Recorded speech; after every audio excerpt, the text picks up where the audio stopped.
Yo, for those who would love to have courage as a solo traveler to be able to move around across the country by yourself, take the Lord with you.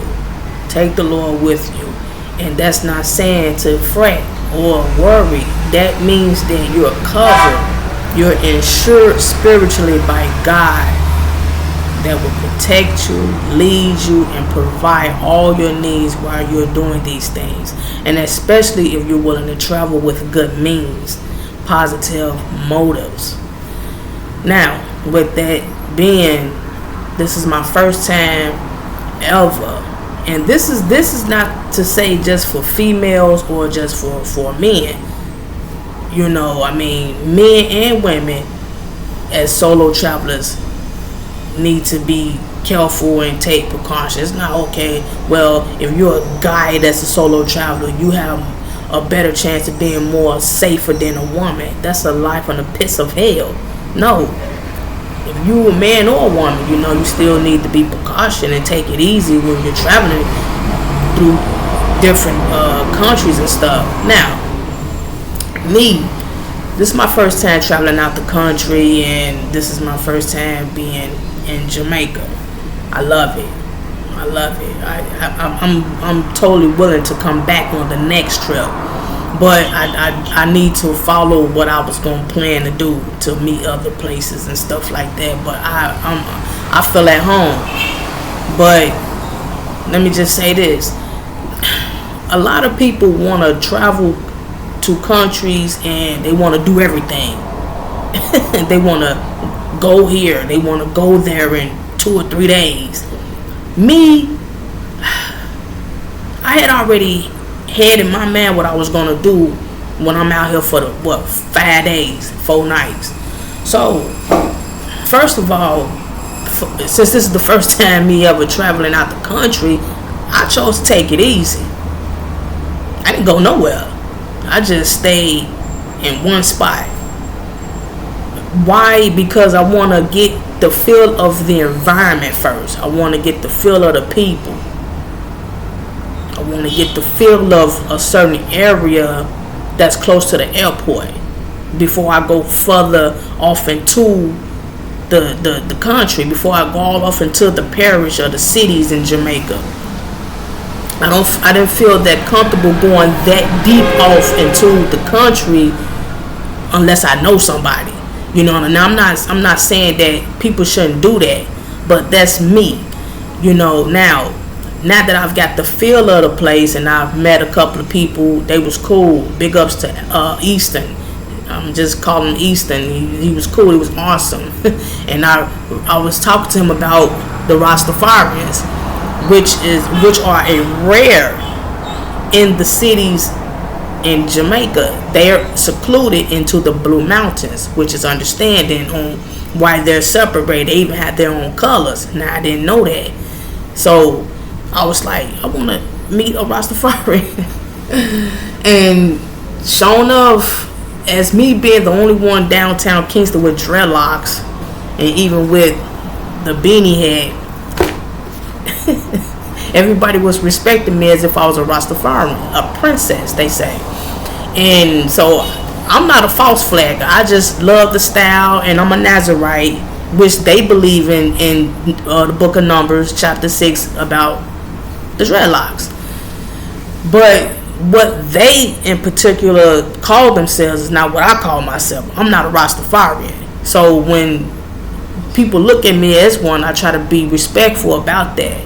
So if somebody say Rastafarian, I just say peace to you too, you know.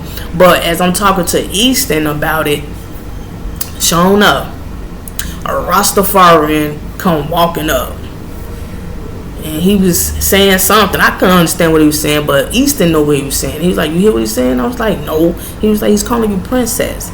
He was like, much love, princess." Like, he's respecting you. But you got your dress. He's, you know, he coming at you because the women around here and everywhere else got weave in their hair. They cut their hair for, they call it the Babylon style, which meaning worldly style. You know, when you dress of the world and you act of the world, you do things of the world, is Babylon. That's what they call it, which is also true biblically. So I'm like, okay, but he said, well, since you're not like that and you have natural dreadlocks, he's respecting you as princess. He's saying much love. That's why he's saying Rastafari. I'm like, oh, okay. So basically, the Rastafarians are not judging you because you have dreadlocks, or you know, they, if anything, they respecting you because you 100. You know what I'm saying? Now, for those who portray themselves as Rastafarians but they're not, and they just want to just say that they're Rastafarians from the U.S. or whatever, but they're not, then that's a problem. You know, you can Google it or YouTube it. They'll talk about those who portray as Rastafarians but they're not. Me, I'm not a Rastafarian. I just like what they stand for first, their eatings, the peace within themselves, and I love the music. You know what I'm saying? And the style. And like I said, as a Nazarite, it's even better because I can't cut my hair either. You know what I'm saying? So the locks is for me, period. But specifically calling myself a Rastafarian, I'm not doing that. Now, if they choose to say Rastafarian or princess, then, you know, whatever. But when the Rastafarian walked up and he was talking to, I froze. I was like, oh. And I'm looking at Easton. He's like, you supposed to bless back? So I'm like, oh, okay, bless it back. You know, I'm like, oh, okay, peace. And he was like, yeah, man, no, you Rastafarian. And that was it. So I felt stupid, but I didn't know.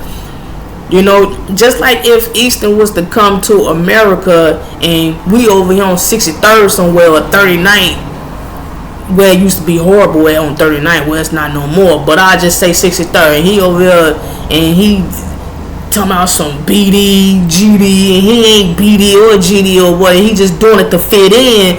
People gonna be looking at him like, huh? Who? Where you from? And then he gonna be looking stupid if he can't prove where he from and what BD stands for, why he even saying it. But just to blend in with everybody else that's saying, he feel that he should fit in and he'll get respected just by saying it because everybody else is saying that's what's going on down over there on 63rd. But that's not how they go.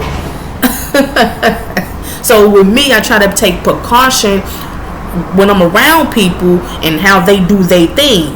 Now, if I had knowledge on to say bless it back when a Rastafarian come to you and say, you know, respect or, you know, bless it, you know, then I would have known that. But I don't want to feel too bad about that because I'm a precaution person. I like to take it easy, and that's the reason why I didn't move too far out too soon. So next time I come out here by God's grace, then I'm going to the Blue Mountains. I'll be more settled and comfortable enough to move further away into the parish of Jamaica. And that's anywhere. Even if I was to go to London, I want to be somewhere for the first time close to the airport. I want to be somewhere close to the airport, and if I like it or if I want to go further with it, I'll go into the depths of London.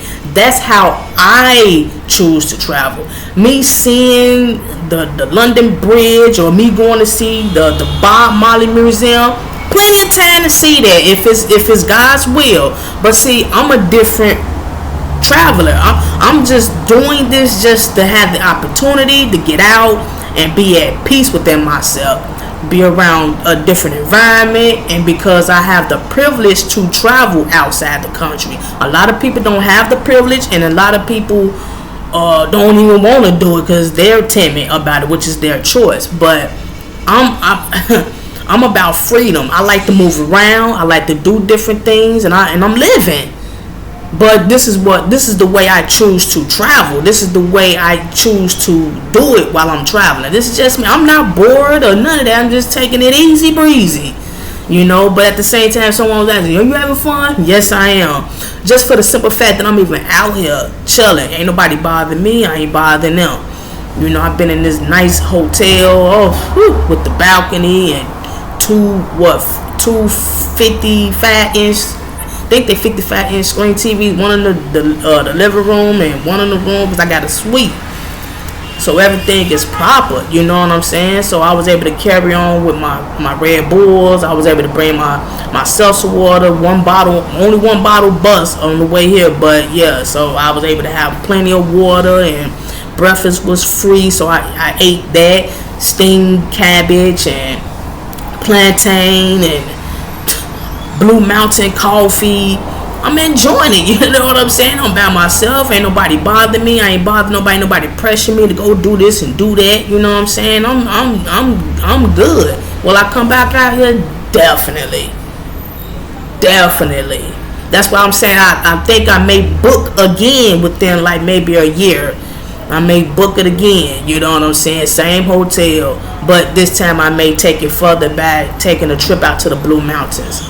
Yeah, so for those who want to travel, man, just go for it. Quit being scared. You know, get your passports.